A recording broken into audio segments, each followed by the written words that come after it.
கிராமங்கள்ல ஆடி மாசம் ஆயிடுச்சுன்னா கொண்டாட்டம், இந்த ஆடி திருவிழா நடக்கும். அப்படி ஆடி திருவிழா வைக்கும்போது கட்டாய அம்பாள் விருப்பமா அம்பாள் கேட்கறது இந்த உடுக்க பம்ப சிலம்புல இசைக்கக்கூடிய அந்த பாடல் பூசாரி பாட்டுன்னு சொல்லுவா. அப்ப அந்த பூசாரி சொல்லுவாரு, இருக்கிற எல்லா தெய்வங்கள்லயுமே, அதாவது அம்பாள்ல மூத்தவள் பெரியவள் யாருன்னா பெரியபாளையத்து பவானி அம்மன், ஆரணி பவானி அப்படின்லாம் சொல்லுவா.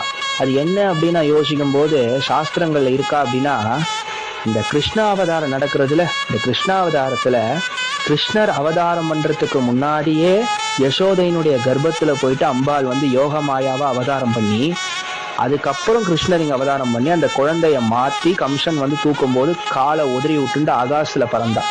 அப்போ கம்சனை எச்சரிச்சுட்டு அந்த அம்பாள் மறைஞ்சான். அந்த அம்பாள் தான் பெரியபாளையத்துல போயிட்டு அமர்ந்தா அப்படின்னு சொல்லிட்டு பெரியபாளையத்தினுடைய ஸ்தல வரலாறு சொல்றது. இதுல இருந்து என்ன தெரியுது அப்படின்னா, காக்கும் தொழில் புரியக்கூடிய விஷ்ணுவுக்கே முன்னாடி பிறந்ததுனால இவளை மூத்தவள், இவள் பெரியவள் அப்படின்னு சொல்றோம்.